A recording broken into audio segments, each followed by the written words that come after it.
Gramagat Cancorla. Taoiseach, you've spoke about building 300,000 houses over the next few years, and I wish you luck on that. The facts are at the moment that 85% of the towns of Ireland do not have capacity for giving extra water to new housing. We know that the budget that Irish Water are working on at the moment and on the 10-year plan is for bringing it up to spec for EU regulation and based on approximately 30,000 houses per year. We know that in relation to Ringsend in Dublin, capacity in sewerage, it's over capacity. So what happens in over capacity? You open the sluice valve and away with it. What's happening in Mutton Island and Galway? The same thing. What's happening with quality of water in Cork? Major problems. And this is in light when you look at the likes of the Dublin wastewater plant got approval. It started in 15, in 19 it got approval. It's in the course since. It hasn't moved. Major problem. In light of the Ballymore-Eustis pipeline that's 50 years on the go, 6 leaks on it at the moment, 40% of Dublin's water is coming into it, and to be quite frank about it, and it's not my words, it is actually the chair of Irish Water, but it's actually true that that pipe could bust any time and then there'd be pandemonium. And you have to look at the Shannon pipeline that's proposed that basically is going to cost a fair few quid. And at the moment, Taoiseach, there is 400 plants that across this country in sewerage in smaller towns that need to be brought up to spec. They are saying now that that won't be possible until after 2030. And I'll give you the example. Irish Water said in 2022 that Ballygar and County Galway was going to get an upgrade, Montpellier was going to get an upgrade, they were all going to do it in a bundle. Now they're looking at 2026 if they have funding. I'll give you, that's on sewerage. On water, Clonfad is a small village in County Roscommon, and this morning for the 21st time at Lowbury Cross, the pipe is busted once more. They have announced that they're doing part of it, but ironically enough, if you don't do the full, it's like having 2 cuts in your finger. If you put a bandage on one, the blood will still come out of the other. And Taoiseach, I am asking you, how can you sort out the planning side of it, make sure there's enough of funding to come to what you're looking for in the line of the 300,000 houses? Because most of these infrastructural projects are 10 years on the go. You've got to cut that minimum by half. Thank you, and I am asking you, what will be done for the likes of the judicial reviews that's causing basically the big one in Dublin? What's going to be done around the country in making sure that smaller towns are looked after as well? Thank you, Deputy Taoiseach, to respond. I thank the Deputy for raising what is a key issue, key infrastructural issue in terms of facilitating the construction of thousands of houses, but also in terms of the broader economy. And the existing Uisce Éireann strategic funding plan, which was from 2025 to 2029, was approved last November. And that committed over 10 billion in capital investment by Uisce Éireann in that period. And there will be further additional investment in the context of the National Development Plan. We already announced a billion allocation additional in the last budget in respect of receipts from the sale of shares in AIB.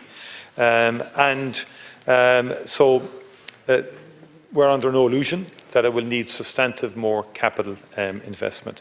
The water supply project was approved in principle by government in June of last year, and that's a generational project which you referred to in terms of dealing with the deficit and lack of capacity for growth in the Eastern and Midlands region by supplying water from a hydropower reservoir on the Shannon River.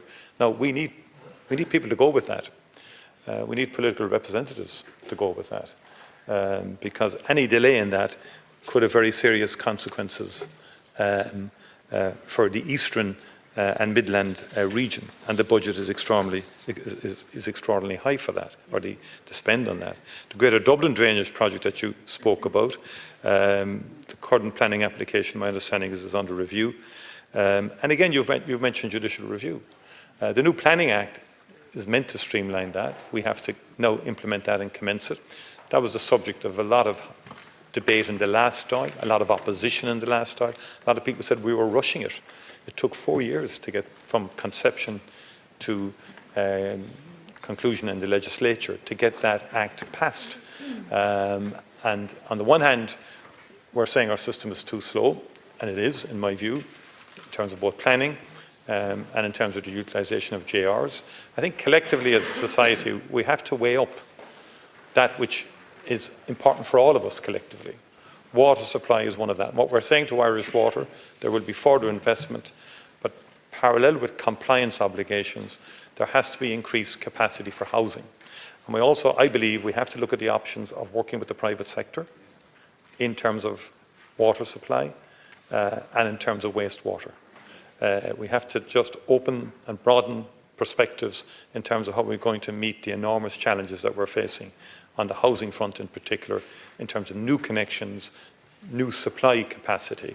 And that's something that the government is examining at the moment. Thank you, Taoiseach. Deputy Fitzmaurice. Thanks, Taoiseach. But the facts are of this 10 billion that's proposed, that 5 billion of that will be to comply with EU legislation to basically come in compliance with plans that aren't in compliance at the moment. Also, there's 3 billion of that towards the Shannon project.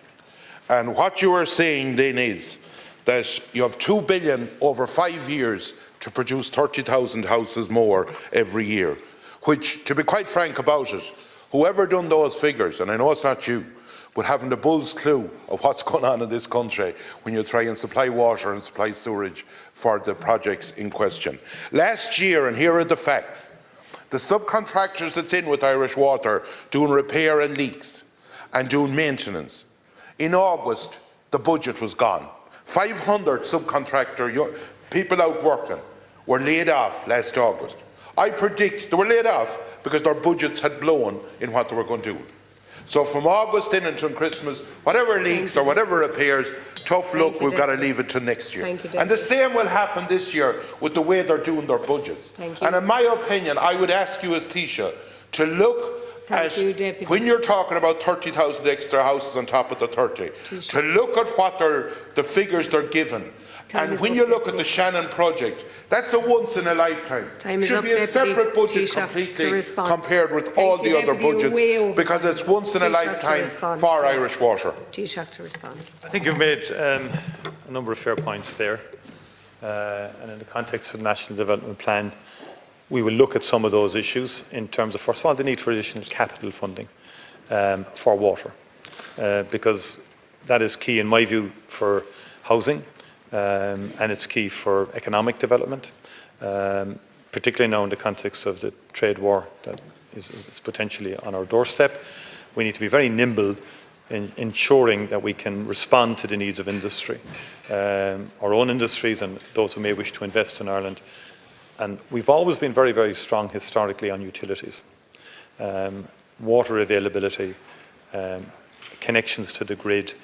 And so those two areas of investment in the grid and investment in water are going to be critical in terms of the economic development of the country into the future. And I'll take on board the suggestions you have made, and we will engage with our Uisce here in respect of this. Thank you, Taoiseach.